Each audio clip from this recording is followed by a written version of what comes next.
20절부터 26절까지 말씀입니다. 신약성경 235페이지 부근에 있습니다. 사도행전 27장 20절부터 26절까지 우리 한 절씩 교독하고요, 마지막에 함께 읽겠습니다. 여러 날 동안 해도 별도 보이지 아니하고 큰 풍랑이 그대로 있음에 구원의 여망마저 없어졌더라.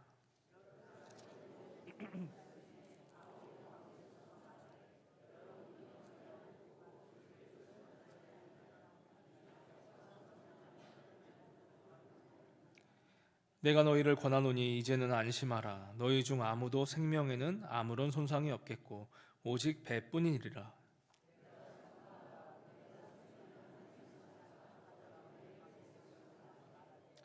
바울아, 두려워하지 말라. 내가 가이사 앞에 서야 하겠고 또 하나님께서 너와 함께 항해하는 자를 다 내게 주셨다 하였으니.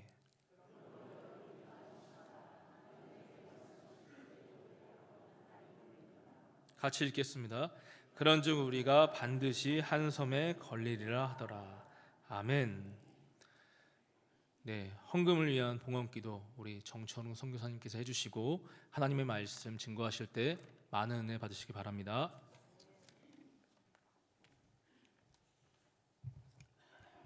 하나님 아버지, 복된 주일에 주 앞에 나와 예배하며 또 빈손으로 나오지 않고 우리의 뜻과 마음과 정성을 다하여 주 앞에 예물 드리게 하시니 감사합니다.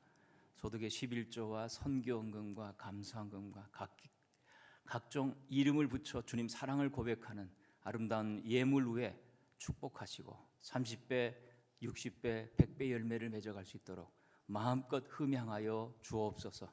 주님, 늘 드리고 싶으나 드리지 못하는 안타까운 마음들의 삶을 기억하셔서 주님, 저들을 마음껏 사용하시는 이 가을 되도록 허락하여 주옵소서.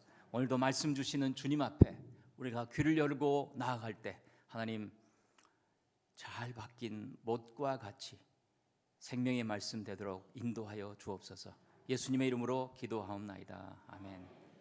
할렐루야. 벌써 저는 이내교회가 세 번째예요. 두 번은 집사람이 찬양 콘서트를 하면서 오게 됐고, 오늘은 이제 제 차례입니다. 그래서 여러분을 뵙는데 옆 사람 한번 보시겠어요? 옆 사람 같이 보시면서 장로님도 앉아 계시고 권사님도 앉아 계시고 집사님도 앉아 계시는데 나는 당신이 있어 너무 행복해요. 한번 인사 좀 나눠볼까요? 나는 정말 행복해요. 당신이 있어 행복해요. 네. 저는 93년부터 2014년까지 21년간 미국에서 이민 목회를 쭉 했고요.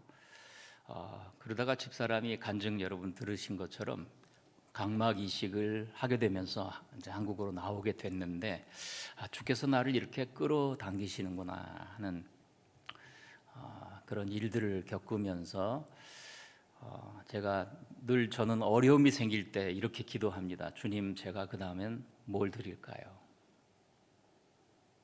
어려움이 생기면 저는 그렇게 기도해요. 주님, 제가 뭘 드릴까요? 왜냐하면 우리께 아무것도 없으니까. 그래서 아까 찬양단의 찬양이 너무 감격이 되더라고요. 내 삶의 모든 것 되신 주님, 내 생명 다해 주님을 찬양하리. 내 전심으로 주님을 찬양하리. 어려움이 생길 때마다 나는 내 것이 아무것도 없구나 고백하면서 주님 앞에, 주님, 제가 뭘 드려야죠?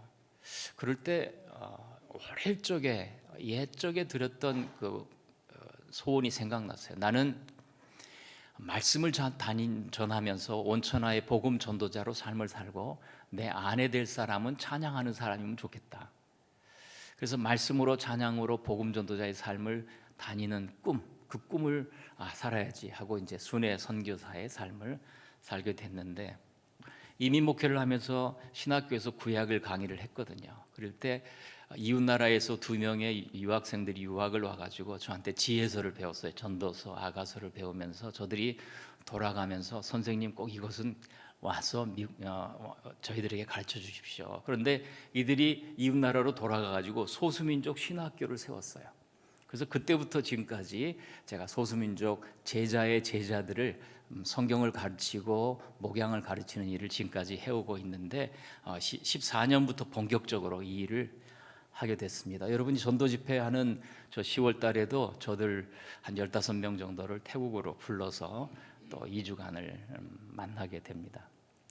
코로나 이전에는 마음껏 순회하며 다녔는데 코로나 기간 중에는 만날 수가 없으니까 제가 저들에게 성경을 한 장 한 장씩 주의해서 이웃나라로 보내기 시작했어요.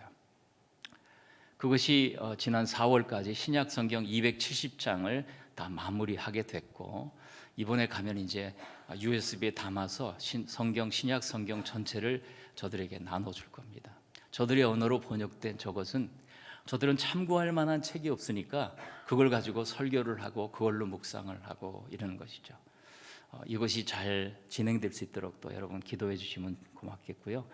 2015년도에 제가 아가서 책을 냈는데 이번에 이제 신약 성경 주애를 내면 이제 두 번째 또 책이 될 것입니다. 그 책도 한국말로 나오게 될 걸 또 잘 준비해서 여러분 기도해 주시면 고맙겠습니다.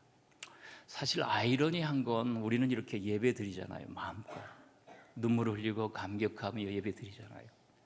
똑같은 시간에 저들은 예배할 수가 없어요. 똑같은 시간에 숨어야 되고 감춰야 되고 아이러니하지 않나요? 우리는 이런 자유를 누리는데 저들은 이런 자유가 없는 거죠. 그래서 저들을 기도해야 되고요. 다음 세대, 한국의 다음으로 저들이 바톤을 이어받아 선교의 대주자로 다음 세대를 이어갈 수 있도록 여러분 꼭 기도해 주시면 고맙겠습니다. 신약 성경을 3년 이렇게 주애를 하면서 저에게 특별히 은혜로웠던 본문이요, 사실 오늘 본문이에요. 바울이 만난 폭풍의 이야기인데요, 잘 보면은 매우 이상한 점이 있어요. 한 가지 사건인데 2장에 걸쳐 기록되어 있거든요. 바울의 1차 선교 여행은 2장, 바울의 2차 선교 여행은 3장, 바울의 3차 선교 여행은 3장 반, 4장에 기록되어 있는데 어떻게 한 가지의 사건이 2장에 걸쳐 기록되어 있을까요? 또 사도행전 마지막에 보면 28장 마지막 부분에 바울이 로마에 갇혀 있었다 2년 동안, 그런데 2년 동안의 일도 2구절로만 기록이 되어 있거든요. 왜 이렇게 이 바울이 만난 폭풍의 이야기가 2장씩 길게 이야기되어 있을까? 이것이 오늘 본문의 포인트입니다. 바다에서는 폭풍을 만나지만 우리의 인생은 다양한 폭풍을 만나기 때문이에요. 바울이 만난 폭풍의 이야기는 우리가 인생에 만난 다양한 폭풍을 만날 때 어떻게 이 폭풍을 헤쳐가야 될지를 가르쳐주는 지혜가 담겨 있습니다. 파산, 실직, 이혼, 사별, 자녀들의 문제, 건강의 문제, 수많은 우리들에게 다가오는 인생의 폭풍들, 그럴 때 우리는 어떻게 해야 될까요? 어떤 지혜를 가지고 살아가야 될까요? 또 우리가 아니라 우리 주변에 있는 그 많은 사람들을 어떻게 우리가 권면을 해야 될까요? 오늘 본문의 6구절은 바울이 우리 앞서서 어떻게 믿음의 선진으로 살아갔는지를 잘 보여줍니다. 여기에서 삶의 지혜를 배울 수 있는 이 아침 되기를 주의 이름으로 축원합니다. 바울은 이렇게 말해요. 20절에 보니까 구원의 여망이 다 없어졌더라. 이젠 죽었다, 끝이다, 아무것도 안 보인다. 그러는 시간에 바울이 우뚝 서서 일어나서 21절부터 6절까지 6구절을 말하는데, 말을 잘 보면은 이렇게 두 부분으로 나눌 수 있어요. 한 절과 5절. 저는 이걸 1대5 법칙이라고 말하고 싶어요. 한 절은 문제의 원인을 말을 해요. 여러분, 내 말을 듣고 글에 대해서 떠나지 않았으면 참 좋았을 텐데. 그런데 5마디는 문제 너머를 이야기해요. 폭풍 너머를 이야기해요. 많은 사람들이 이 시대 정치를 봐도 사회 여러 군데를 봐도 사실은 리더라고 하는 사람들의 대부분의 사람들은 1절 여기 문제의 원인만을 집착하고 있어요. 과거만을 집착하고 있어요. 진정한 리더, 진정한 그리스도인은 문제 너머를 말하는 사람인 줄 믿습니다. 우리 그리스도인의 삶은 문제 너머를 제시하는 사람, 고난 넘어 소망을 지향하는 사람, 이 땅 넘어 하나님의 나라가 이 땅에 온전히 도래하기를 바라는 사람, 문제 너머를 말하는 사람 될 수 있기를 바랍니다. 1대5 법칙. 잘 보세요. 우리는 5대1로 살았는지 생각해 봐야 돼요. 늘 우리를 낙심케 하고 고민하게 하고 염려하게 하는 대부분의 문제는 자꾸 우리를 과거로 묶어가요. 그래서 후회 강도가 있고요. 자꾸 과거를 나를 묶어가는 거예요. 그러나 바울은 그렇지 않아요. 한 절 딱 끝내요. 여러분, 출발하지 않았으면 좋았어요. 폭풍을 만나는 이유 원인들이 한 3가지가 있어요. 첫째는 주님의 뜻대로 순종을 해도 폭풍을 만나는 경우가 있어요. 갈릴리 바다의 제자들처럼. 동쪽에서 서쪽으로 가라고 하니까 제자들이 열심히 노를 저었는데 8시간, 10시간을 밤을 지내면서도 노를 저어도 한 걸음도 나아갈 수 없는 폭풍 속의 이야기가 갈릴리 호수의 이야기잖아요. 또 자기의 실수 때문에 폭풍을 만나는 경우도 있죠. 요나처럼. 니느웨로 가려고 하는데 다시스로 굳이 가려고 할 때 요나는 폭풍을 만납니다. 또 오늘 본문처럼 내 뜻이 아니라 다른 사람들 때문에 폭풍을 만나는 경우가 있어요. 주님 뜻대로 폭풍을 만나면 믿음으로 순종하면 기적을 경험해요. 그런데 내 문제 때문에 폭풍을 만나면 회개하면 또 구원을 받아요. 다른 사람들 때문에 폭풍을 만날 때 바울은 1대5 법칙을 말하는 거예요. 그럼에도 문제의 너머를 말하는 사람, 그럼에도 이렇게 확신 있게 미래를 말하는 사람, 잘 보면 왜 그렇게 바울이 확신 있게 말하고 있는지를 5절은 이야기하고 있어요. 그게 22절부터 이렇게 말합니다. 내가 너희를 고난하노니 이제는 안심하라. 너희 중 아무도 생명에는 아무런 손상이 없겠고 오직 배뿐이리라. 확신 있게 말하면서 그가 이렇게 확신 있게 말하는 첫 번째 근거를 23절에 이렇게 말합니다. 내가 속한 바 내가 섬기는 하나님. 여기에 밑줄을 그어주셔도 좋을 것 같아요. 내가 속한 바 내가 섬기는 하나님. 깜깜해요. 미래가 안 보여. 아무것도 보이지 않는데 바울은 일어나서 이렇게 말합니다. 나는 하나님께 속했습니다. 나는 하나님을 섬깁니다. 한번 따라해 볼까요? 나는 하나님께 속했습니다. 나는 하나님을 섬깁니다. 여러분, 깜깜하여 폭풍 속에서 아무것도 보이지 않을 때 여러분 그런 고백도 할 수 있길 바라요. 이 배에는 276명이 타고 있는데 여기에 4종류의 사람이 타고 있어요. 선장이 있어요. 선주가 있어요. 백부장과 군인들이 있어요. 죄수들이 있어요. 선장은 어떤 사람이에요? 지식과 경험을 의존하는 사람이에요. 선주는 어떤 사람이에요? 배와 이 재물과 돈을 인생의 목적으로 살아가는 사람이에요. 백부장은 어떤 사람이에요? 힘과 권력으로 살아가는 사람이에요. 죄수 바울은 어떤 사람?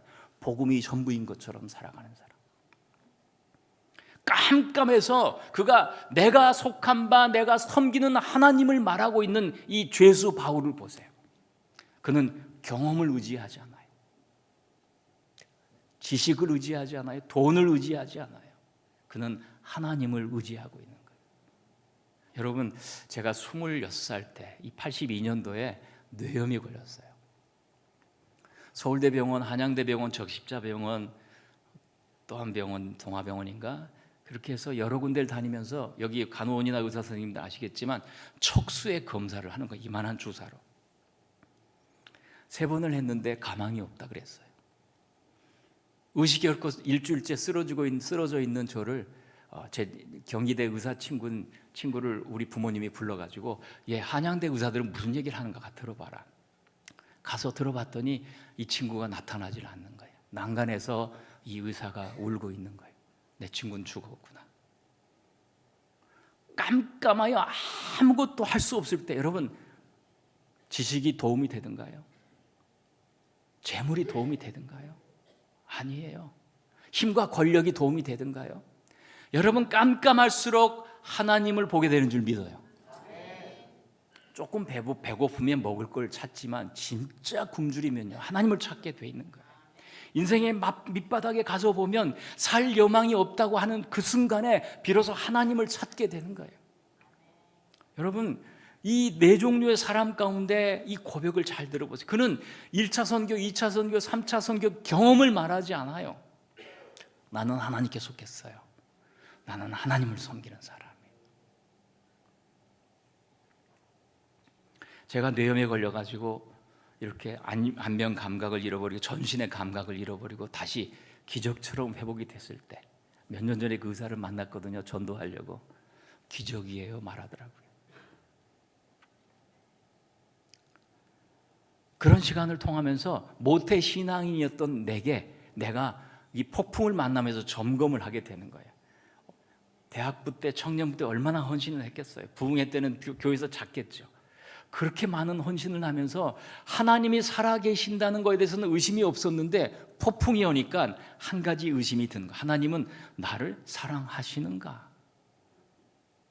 하나님은 나를 사랑하시면 왜 이렇게 고난 가운데 두시는가? 비로소 점검이 되고 말씀 안에서 해결이 되고 그랬더니 급기야 구원의 첫사랑의 경험들이 본물처럼 터지면서 그때부터 주님이 나의 전부, 주님은 나의 모든 것 고백을 하게 되는 거예요. 여러분, 뉴저지에서 제가 한 10년 목회를 했는데요. 뉴저지는 가든 스테이트라고 그래요. 정원의 도시. 얼마나 아름다운지. 가을이 되면은 설악산 갈 필요가 없어요. 집 앞이 다 단풍으로 가득하니까. 그런데 이 정원의 도시 뉴저지에 한 가지 특징이 있는데 바람이 조금 불잖아요. 아름드리 그렇게 화려한 나무들이 살짝 누워져. 잘 보면 그 이쁜 나무인데, 그 울창한 나무인데 뿌리가 없어요. 왜냐하면 시마다 때마다 비가 내리죠. 햇빛이 쬐이죠. 굳이 물길을 찾아서 이렇게 뿌리를 내릴 필요가 없는 거예요. 잘 나가는 것 같지만 폭풍 속에 쉽게 넘어지는 사람들도 있어요. 뿌리가 없어요. 그의 소속이 뭔지 몰라요. 그런데 한국의 소나무는 어때요? 볼품은 없어도 깊게 뿌리를 내리죠. 흔들리지 않죠. 뽑히지 않아요. 이것이 그리스도의 삶이라고 저는 생각해요. 제가 뇌염을 걸리고 그 고난만 있었겠어요. 수많은 고난을 지나면서 이렇게 되는 거예요. 폭풍이 오잖아요. 흔들립니다. 뿌리채 뽑힐 것 같습니다. 그러나 폭풍이 부는 방향으로 흔들리면서 뿌리를 내리는 거예요. 폭풍이 붑니다. 뿌리채 흔들립니다. 그러나 흔들리는 것 같지만 사실은 바람이 부는 방향으로 뿌리를 내리는 거예요. 흔들리며 뿌리 내리는 삶, 이것이 그리스도의 삶이에요. 그래서 고난이 축복이라고 말하고 고난을 통해 주의 말씀을 배우게 되었다고 말하고 고난이 내게 유익이라고 말하는 거예요. 고난은 회피해야 될 것이 아니라 고난은 뛰어넘어가야 될 대상인 거예요. 내가 속한 바, 내가 섬기는 하나님, 아무나 고백하는 게 아니에요. 고난을 통과하는 사람, 폭풍을 이해한 사람만이 하는 고백인 줄 믿어요. 내가 속한 바, 내가 섬기는 하나님, 이렇게 고백하면서 그 다음 두 번째가 뭐예요? 하나님의 사자가 어젯밤에 내 곁에 서서 말하되. 구약에서 하나님의 사자가 정관사가 붙으면 성육신 하기 전에 예수 그리스도의 모습이에요. 그러나 바울 이후에 이 하나님의 사자가 언급될 때 부활하신 그리스도를 말하는 거예요. 바울의 깜깜한 그 시간에 어젯밤에 내 곁에 서서 말씀하신 그분이 누구예요? 예수 그리스도. 바울은 누구를 만나고 있어요? 어젯밤, 구원의 여망이 아무것도 없는 밤, 아무것도 소망이 없는 그 시간에 주님을 만나고 있어요. 이걸 다른 말로 우리가 쉽게 표현하면 기도하고 있는 거죠. 왜 저렇게 확신 있게 말할까 생각하면 그는 소속이 분명해요. 왜 저렇게 확신 있게 말할까 보면 그는 기도하는 사람이에요. 여러분, 기도는 아무나 하는 것 같죠? 이 놀라운 특권을 가진 기도를 모든 그리스도인이 하는 것 같지만 사실은 그렇지 않아요. 정말 주님만이 나의 소망이라고 매달리는 사람만이 기도하는 줄 믿어요. 대부분 기도하지 않는 이유가 뭐예요? 여전히 믿을 구석이 많기 때문에 그래요. 아무것도 믿을 수 없을 때 비로소 기도가 시작되는 거예요. 그런데 여러분, 기도는요, 우리에게 주는 놀라운 특권이고 영광이잖아요. 하나님의 나라의 그 부요를 우리가 이 땅에서 경험하는 거잖아요. 기도는 그런 것인데, 그래서 기도는 아무나 안 하는 것인데, 기도를 통해서 우리는 하나님의 뜻을 실현하게 되는 거예요. 여러분, 기도는 두 종류가 있어요. 첫 번째 종류는 주님 이거 해주세요, 저거 해주세요. 나의 뜻을 구하고 나의 뜻을 얘기하고 주님께 이렇게 간구하는 시간이라면 두 번째 시간은 그런 기도를 다 드린 다음에 주님 내게 뭘 원하세요? 주의 뜻을 기다리는 거예요. 대부분 사람들은 마치 아이들이 학교 와서 학교 다녀왔어요 하고 가방 내팽개치며 순식간에 사라지는 것처럼 기도가 그렇게 돼요. 주님 이거 해주세요 한 다음에 순식간에 일어난단 말이에요. 그러나 기도의 두 번째 자리는 주님 이런 것이 있어요. 주님의 뜻은 무엇인가요? 여러분 이번 한 주간은 두 번째 단계 기도로 나갈 수 있길 바라요. 기도하면서 주님 내게 뭘 원하세요? 주님 내가 뭘 더 드릴까요? 폭풍 속에서 주님이 나에게 계획하신 것은 무엇이에요? 우리는 이걸 기도하지만 주님은 그 기도 넘어 이만한 약속을 가지고 계신 줄 믿습니다. 제가 80년 후반부에 기독 실업인회 CBMC 사무국장으로 있었어요. 신학 가기 전에 40여 명의 실업인들을 데리고 미국의 플로리다의 컨퍼런스, 국제 컨퍼런스를 가야 되는데 대사관에서 2명만 비자가 안 나오는 거예요. 온양 기독 실업인 회장하고 저하고. 첫 번째 거절당하고 두 번째 거절당하고. 여러분 대사관에서 2번 거절하면 이 사람은 간다 못 간다? 못 간다. 제가 책상에 앉아 기도를 해요. 주님 이런 일은 어떻게 해야지요? 기도 가운데 주께서 제게 깨닫게 하시는 것이 뭐냐면 내게 주님은 미국을 보여주시면서 뭔가 하실 말씀이 있구나 하는 생각이 드는 거예요. 기도할수록 주님이 무슨 계획이 있으시구나 하는 생각이 드는 거예요. 그러면 어때요? 미국 대사관 너네가 아무리 거절해라 나는 간다. 그렇게 가게 됐어요. 그때까지 몰랐어요. 제가 이후에 신학을 하고 미국에서 21년 동안 주님의 몸된 교회를 목회하는 목회자로 부름받은 줄. 나는 비자가 안 되는 그것만 보고 있죠. 주님은 그 폭풍 너머에 21년 동안 주님의 몸된 교회를 맡겨줄 목자로 살게 하셨던 거예요. 이것이에요. 나는 이걸 기도해도 주님은 그 너머에 더 풍성한 계획을 가지고 있다는 거죠. 폭풍 너머를 말해야 되는 이유가 그것입니다. 그 당시에 제주도 그랜드 호텔 지금도 있는지 모르겠어요. 522개 객실을 우리가 전체를 빌려가지고 컨퍼런스를 해야 되는데 그 다음에 미리 답사를 갔어요. 얼마나 호텔에서 잘해줬을까요? 바깥을 이렇게 보고 있는데 이런 생각이 드는 거예요. 바울은 그렇게 고생하면서 선교를 했는데 나는 어떻게 이렇게 대우를 받으면서 선교를 하고 있을까? 침대 위에 올라앉아서 기도를 시작했습니다. 주님 다시 오실 때까지 한국 교회가 하나가 되고 열방의 민족들이 하나가 되어 주님 오심을 기다리는 일에 내가 쓰임 받을 수 있다면 저를 드리겠습니다. 저는 그 기도가 무엇인지 어떤 건 잘 모르지만 그렇게 드리는 기도가 30년 뒤에 열매가 맺는 거예요. 제주도에 이웃나라의 소수민족 목회자들이 각각의 소수민족들이 리더들이 와가지고 말씀을 배우고 감격하고 울고. 한 목회자가 울어요. 강의를 하는데 막 꺼이꺼이 울기 시작해요. 강의를 할 수가 없어요. 제가 잠시 멈췄다가 다시 강의를 시작하려고 그러면 또 꺼이꺼이 울기 시작해요. 강의 끝나고 물어봤어요. 왜 그렇게 울어요? 잘 모르겠대요. 아니 왜 그렇게 울어요? 선생님 너무 좋아서요. 말씀 들을 수 있는 자유, 마음껏 찬양할 수 있는 자유, 이 자유는 우리는 없어요. 우리는 또 다시 돌아가야 돼요. 그 자리로 가야 돼요. 오늘도 그들은 그렇게 예배하고 있는 거예요. 30년 전에 드렸던 주님 저를 사용해 주셔야 했던 그 장소에서 그들을 데리고 하나님은 그 다음 일을 하고 계시는 거예요. 미국의 속담에 이런 속담이 있어요. 사과 한 알의 씨앗은 셀 수 있지만 그 씨앗의 씨앗은 셀 수가 없습니다.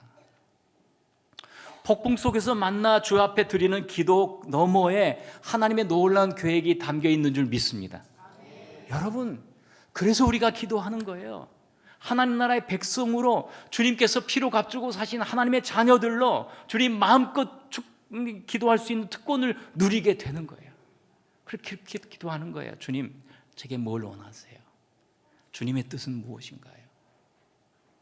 폭풍 속에 있는 어떤 분들이 있다면 여러분 이렇게 권면할 수 있길 바랍니다. 주님은 뜻이 계셔. 어젯밤에 내 곁에 서서 말씀하신 하나님. 그분이 뭐라고 말씀하세요? 바울아, 두려워 말라. 너는 가이사 앞에 서야 할 거야. 이 말이 뭡니까? 너 여기서 죽지 않아.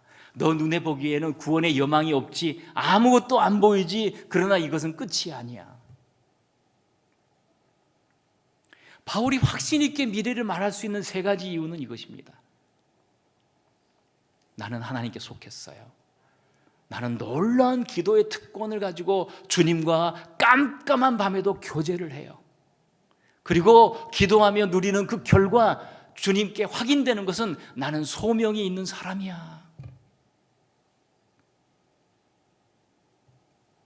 제가 미국에서 목회할 때 이런 이야기를 듣고 종종 쓰게 됐어요.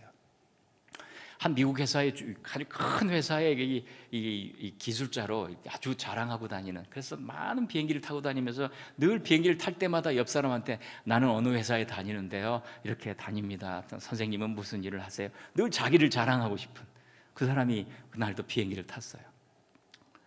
그래서 비행기를 타면서 자기를 자랑한 다음에 선생님은 혹시 어떤 일을 하고 계십니까? 그랬더니 옆 사람이 앉아서 이런 얘기를 해요. 아, 저는 한 나라의 대사입니다. 깜짝 자기를 자랑하려고 했던 이 사람이 옆에 대사님 옆에 처음 앉았거든요. 그래서 나는 평생 이렇게 많은 출장을 다니면서 비행기를 타봤지만 대사님 옆엔 처음 앉았는데요, 어느 나라 대사세요? 그랬더니 이분이 이런 말을 합니다. 저는 하나님 나라의 대사입니다. 바울은요, 감옥에 갇혀서도 우리가 그리스도를 대신하여 사신이 되었다. 우리는 그리스도의 대사다. 너는 가이사 앞에 서야 돼. 그는 소명, 자기의 소명을 알아가는 거예요. 여러분, 바울뿐이 아니라 우리 모두 그리스도의 대사로 소명을 가진 사람인 줄 믿습니다. 소명을 가진 사람들, 소명을, 호흡을 거주하는 사람 아무도 없어요. 그냥 미래가 아무것도 안 보인다 할지라도 거저 그냥 사는 사람은 아무도 없어요. 다 모두가 다 소명을 가진 사람이에요. 옆 사람 한번 보실까요? 다시 권사님 계시고 장로님 계시고 집사님 계시는데 옆 사람이 누구로 보일까요? 이제는 대사님으로.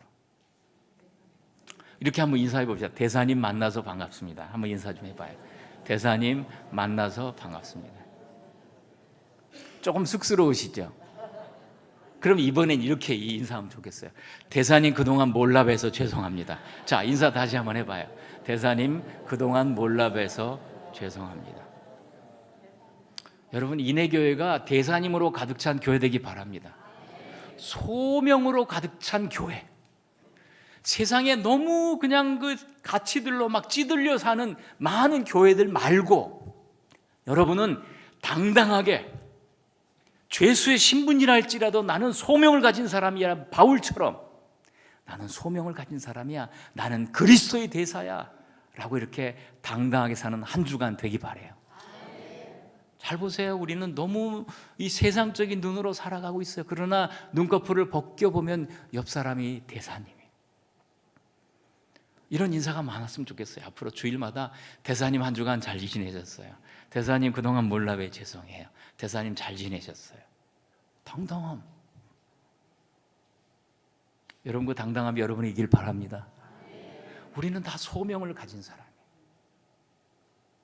너는 가이사 앞에 서야 돼 라고 바울이 깨닫는 순간 이것이 끝이 아니구나 하면서 그가 담대하게 고백하는 내용이 뭐예요?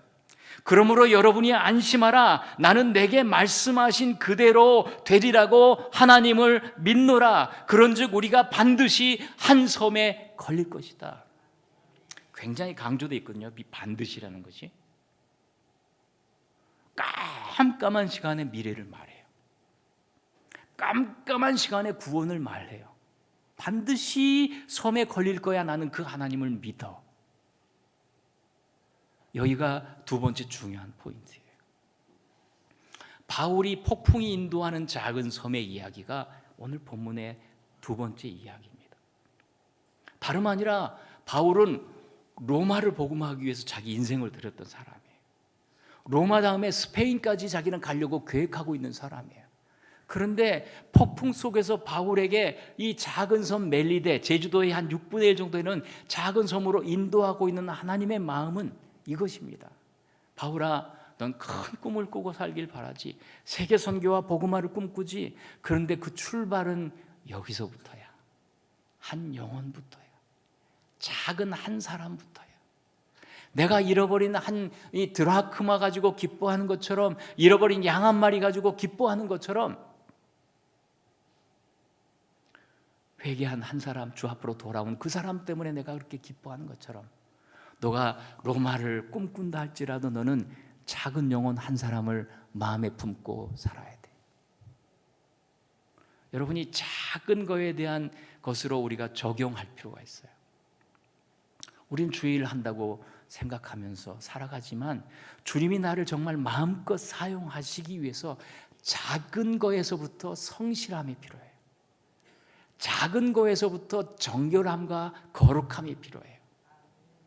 우리는 쉽게 주님이라 한다면서 이것저것 다 온갖 때 묻은 것들을 많이 가지고 살아갑니다. 그러나 때때로 주일에 정리할 필요가 있어요. 오늘까지 이것은 뒤로 남겨놓고 나는 어제보다 더 나은 거룩한 성결한 삶을 살아야지. 내 입술에서, 내 생각에서, 내 손에서, 발에서 내가 주님이 기뻐하지 않는 것들을 또 한번 벗어버리고 또 소명으로 살아가야지 하는 것입니다. 주님은 이 아침에도 여러분에게 주실 거예요. 어떤 것, 나를 얽어매고 있는 어떤 것들. 갈라디아 5장은 그렇게 말씀하지 않나요? 그리스도께서 너희를 자유케 하려고 자유를 주셨으니 그러므로 다시는 종의 멍에를 매지 말라. 세상적으로 살지 말라는 거죠. 저는 이렇게 예배드리면 이웃나라가 생각납니다. 오늘도 예배하고 있는데 눈물로 예배하고 있는 저의 제자들이 생각납니다. 10월 중에 다시 만나지만 그러나 이 만남도 1년에 한두 번이지 사실은 마음껏 만날 수 있는, 아니 저들의 환경이 변화될 수 있는 환경은 아직도 요원합니다. 그럼에도 저에게 있어서는 가장 작은 저들, 한국에 비자도 나오지 않는 저들, 그래서 비자 없는 곳에서 만나야 하는 저들 위해서 제가 사용되는 것이 너무 감사합니다. 주님이 작은 영혼들 소자 한 명에게 이렇게 마음 뺏겨 살아오셨던 것처럼 우리도 동일하게 이번 한 주간 교회 안에서, 혹시 직장 안에서, 우리 주변에서 여전히 소외되어 있는 어떤 한 사람 한 사람들을 본다면 여러분이 손을 내밀어서 대사의 삶을 사실 수 있길 바라요. 말 못하여 폭풍 가운데 있는 수많은 사람들이 오늘도 폭풍을 만나면서 어떻게 인생을 헤쳐나가야 될지 모르는 사람들이 너무너무 많은 거예요. 이게 오늘 받은 우리는 이제는 다른 삶을 또 살아야지, 새롭게 출발해야지 하는 한 주간의 삶이 여러분에게 있기를 주의 이름으로 축원합니다. 기도하겠습니다. 우리 한 1분만 먼저 기도합시다.